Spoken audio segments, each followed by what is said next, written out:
बिस्मिल्लाहिर्रहमानिर्रहीम। हज़रत अली रज़ी अल्लाह ताला अन्हो फरमाते हैं, जब नबी करीम सल्लल्लाहु अलैहि वसल्लम ने हज़रत फ़ातिमा की मुझसे शादी की तो आप सल्लल्लाहु अलैहि वसल्लम ने पानी मंगा कर इससे कुली की। फिर मुझे अपने साथ अंदर ले गए और वो पानी मेरे गिरेबान और मेरे कंधों के दरमियान छिड़का और कुल हुवल्लाहु अहद, कुल आऊज़ु बिरब्बिल फलक, कुल आऊज़ु बिरब्बिन नास पढ़ कर मुझ पर दम किया। हज़रत अली बिन अबी तालिब रज़ी अल्लाह ताला अन्हो फरमाते हैं कि मैंने हज़ूर अकरम सल्लल्लाहु अलैहि वसल्लम को इनकी बेटी हज़रत फ़ातिमा से शादी का पैगाम भेजा। फिर मैंने अपनी एक ज़र्रा और अपना कुछ सामान 400 दिरहम में बेचा। हजूर सल्लल्लाहु अलैहि वसल्लम ने फरमाया, इसके 2 तिहाई खुशबू और 1 तिहाई के कपड़े ले लो और पानी के गड्ढे में कुली फरमाई और फरमाया, इससे गुस्ल करो। और हज़रत फ़ातिमा से फरमाया कि जब तुम्हारा बच्चा हो तो अपने बच्चे को मेरे आने से पहले दूध न पिलाना। लेकिन हज़रत फ़ातिमा ने हज़रत हुसैन रज़ी अल्लाह ताला अन्हो को दूध पिला दिया, अलबत्ता हज़रत हसन को न पिलाया, बल्कि हजूर सल्लल्लाहु अलैहि वसल्लम ने इनके मुंह में कोई चीज़ डाली जिसका पता न चला। इसी वजह से दोनों भाइयों में हज़रत हसन रज़ी अल्लाह ताला अन्हो ज़्यादा इल्म वाले थे।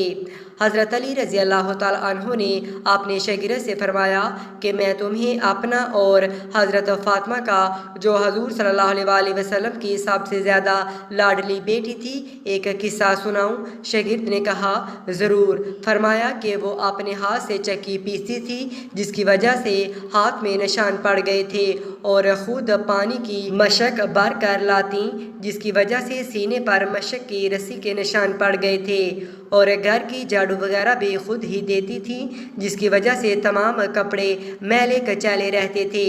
एक मर्तबा हजूर अक़दस सल्लल्लाहु अलैहि वसल्लम के पास कुछ ग़ुलाम बांदियाँ आईं। मैंने हज़रत फ़ातिमा से कहा कि तुम भी जाकर हजूर सल्लल्लाहु अलैहि वसल्लम से एक खिदमतगार मांग लो ताकि तुमको कुछ मदद मिल जाए।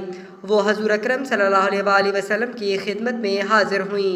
वहाँ मजमा था और मिजाज में शर्म बहुत ज़्यादा थी, इसलिए शर्म की वजह से सबके सामने बाप से भी मांगते हुए शर्म आई और वापस आ गईं। दूसरे दिन हजूर सल्लल्लाहु अलैहि वसल्लम खुद तशरीफ़ लाए और फरमाया कि फ़ातिमा, कल तुम किस काम के लिए आई थी? वो शर्म की वजह से चुप हो गईं। मैंने अर्ज़ किया कि या रसूलल्लाह सल्लल्लाहु अलैहि वसल्लम, इनकी ये हालत है कि चक्की की वजह से हाथों में छाले पड़ गए और मशक की वजह से सीने पर रस्सी के निशान पड़ गए। हर वक्त काम की वजह से कपड़े मैले रहते हैं। मैंने कल इनसे कहा कि आपके पास फ़ातिमा आई हुई हैं, एक ये भी मांग ले, इसलिए गई हुई थी। बाज़ रवायात में आया है कि हज़रत फ़ातिमा ने अर्ज़ किया कि या रसूलल्लाह सल्लल्लाहु अलैहि वसल्लम, मेरे और अली के पास एक ही बिस्तरा है और वो भी मेंढे की खाल का है। रात को इसी को बचा कर सो जाते हैं, सुबह को इसी पर घास दाना डालकर ऊँट को खिलाते हैं।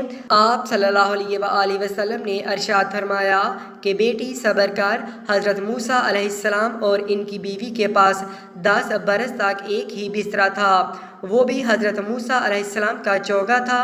रात को इसी को बिछा कर सो जाते थे।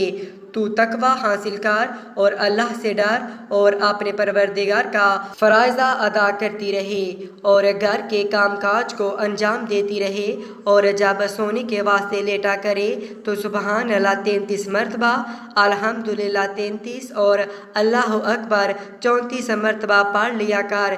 ये ख़ात्मा से ज़्यादा अच्छी चीज़ है। हज़रत फ़ातिमा ने अर्ज़ किया, मैं अल्लाह और इसके रसूल सल्लल्लाहु अलैहि वसल्लम से राज़ी हूँ, यानी जो अल्लाह और इसके रसूल सल्लल्लाहु अलैहि वसल्लम की रज़ा मेरे बारे में हो, मुझे बाखुशी मंजूर है।